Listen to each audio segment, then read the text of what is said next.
It's time to learn the melody for Amazing Grace. In this one, you're going to learn the important notes for this classic gospel tune. And you'll find out how the lyrics and the syllables in each word connects to the melody, which is where the notes go up and down, but also the timing of how the notes happen. It's that kind of marriage of timing and pitch changes is basically what boils down to a melody, which is the heart and the identity of a song. So you're also going to learn about accents, which means playing some notes louder than others, and that will help you to create a really strong rhythmic feel within your melody. And then finally, we'll talk some practice strategies and technique tips. Everyone should learn the melody. It's important for beginners, but also for intermediate and advanced players. It's fun and it sounds good. And also the melody is the basis for how chord changes happen or why chord changes happen. And it's also the foundation for fancier versions like the cross-picking or a bluegrass arrangement. Learning how the lyrics are connected to the melody will help you immensely, especially if you try to speak or sing the words in time, and even maybe try to speak or sing them as you play. That will really help you memorize the melody and internalize the timing and those pitch changes. All right, I'm gonna teach Amazing Grace here, the melody, a piece at a time. We're gonna go what's called a phrase at a time.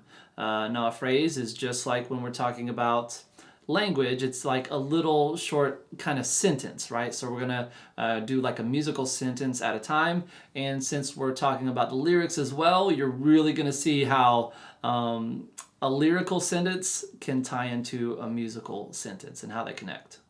All right, so we're gonna start with Amazing Grace, how sweet the sound.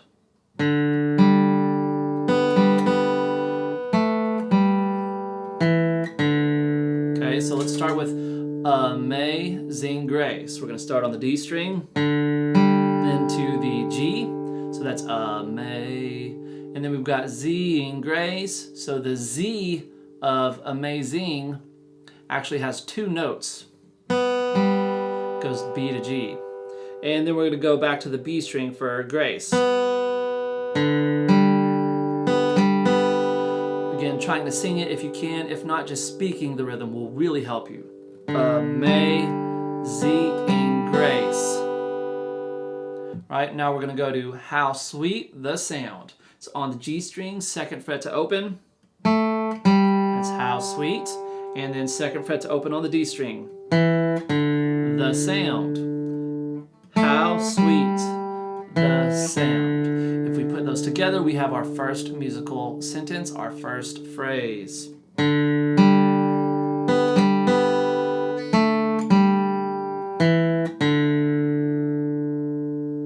Already sounding great.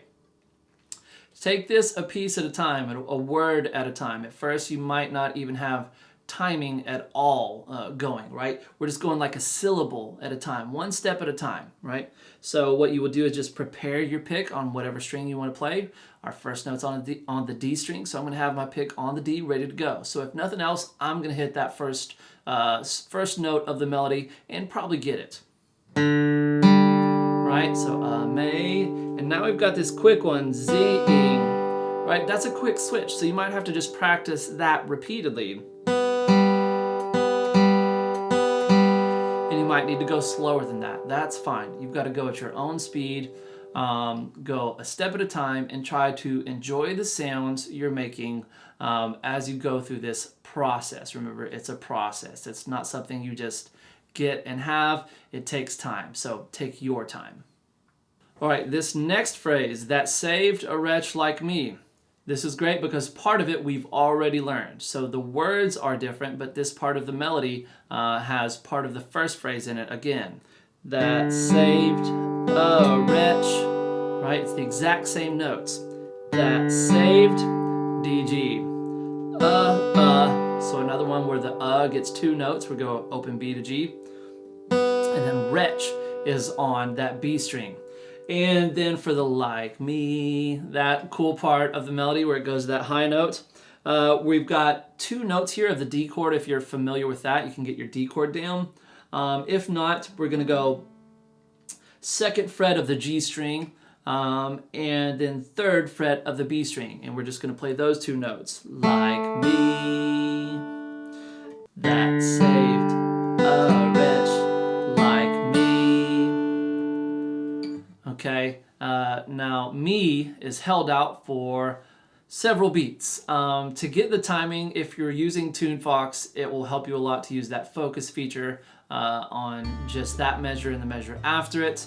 If not, listen to this song and sing along. The more you sing, the happier you'll be, the better off you'll be. Like I said, you really start to internalize things like timing and pitch changes when you sing. I was listening to an Alison Krauss interview recently, and I heard her say something about how her parents said, if you can sing it, you can play it. That's something I've heard from a lot of people, and it is the truth. Now, that doesn't mean you'll instantly know how to play it, but you'll know how it's supposed to sound. And if you know how it's supposed to sound, you've got a destination in mind, and with determination and patience, you can get there. All right, next phrase. I once was lost, but now am found. This one's a little bit different. It does not have kind of those elements of some of the other phrases we've already done. So we're starting on the B string and going to the 3rd fret.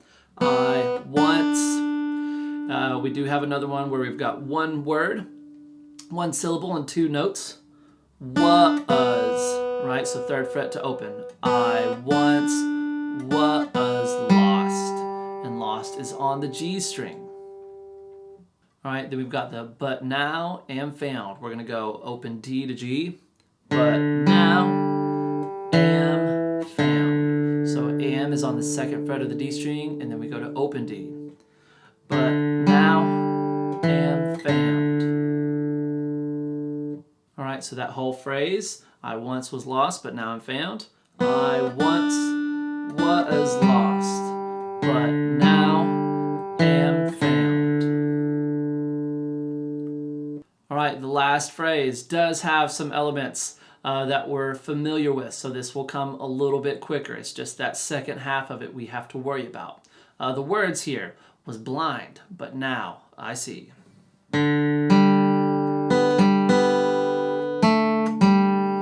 Right, so the only part we really need to worry about here is the I see, all right, which happens on the G string going 2nd fret to open. So the whole phrase was blind, but gets 2 notes there, open B to open G. Now, B string, I see. All right, that's the whole melody. Use the rewind if you're watching this on YouTube or if you're watching it in TuneFox. And like I said, listen with TuneFox, listen with recordings, and try to please sing. If you're just singing by yourself, do that, or even speaking in time while you're listening along. And if you could do it while you're playing, that's even a bigger help. A big technique thing to think about here is something I talk about a lot. It's finger and pick preparation. So before I even play my first note here, I'm going to at least have my fretting hand fingers curled and above the fingerboard. If not curled and above whatever fretted note is upcoming, right?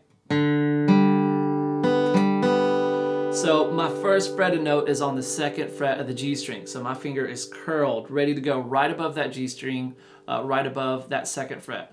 And finger preparation is something that you can do before you start a song, but it's something you've got to learn to kind of move and get prepared while playing other stuff, especially while playing open strings. Now something else here is the accents, and I talked about this at the start of the video. This is where we play some notes louder than others. Basically, we're going to be playing on beat 1 just a little bit harder than others. So, amazing grace, how 1, 2, 3, 1, 2, 3, 1, 2, 3, 1, 2, 3, 1, 2.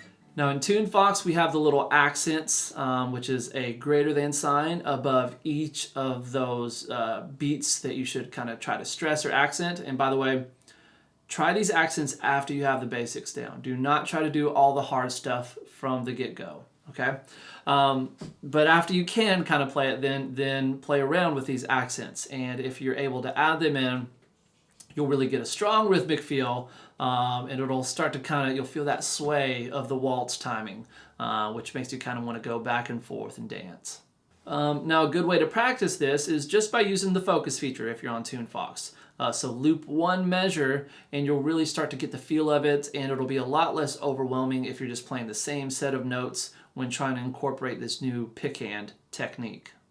All right, I'm going to do a playthrough example with a metronome set at 50 beats per minute. It's pretty slow, but we want to go slow, and this is mainly an example for you to kind of listen to understand how it should sound. You should not be trying to play in time from your first attempt, right? At first, you've just got to find out where the notes are and play the right notes in the right order and go a step at a time. But when you're ready, this will be ready for you and to play along with, okay? And so I'll count to 3 twice before I start. And remember, the of amazing comes on beat 3, not on beat 1, right? That's very important. So I'll count 1, 2, 3, 1, 2, May, right? That's where we come in for Amazing Grace. 1, 2, 3, 1, 2.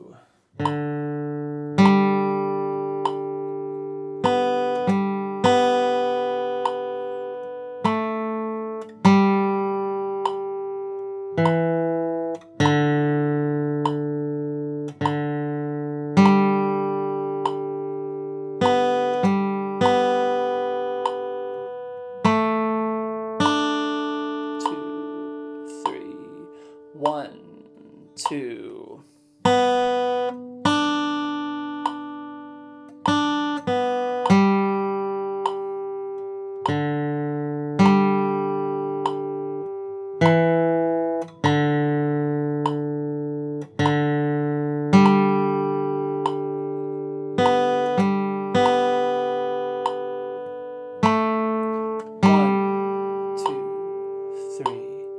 One, two, amazing grace, how sweet the sound that saved a wretch like me. 2, 3, 1, 2. I once was lost, but now am found. Was blind, but now I see.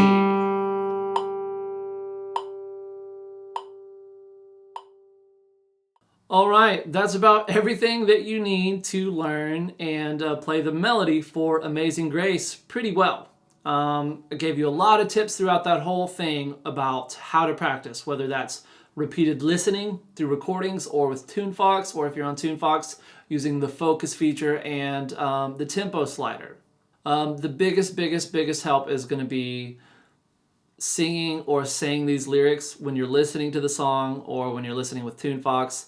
And especially if you can start to do that when playing along. Again, if you're just doing that in a phrase at a time, that can be really helpful. Instead of trying to tackle the whole song with kind of singing the words while playing, just do a phrase at a time, or even a piece of a phrase. Just amazing grace, amazing grace. But even that is going to be too slow or too fast when you're starting out learning. We should go amazing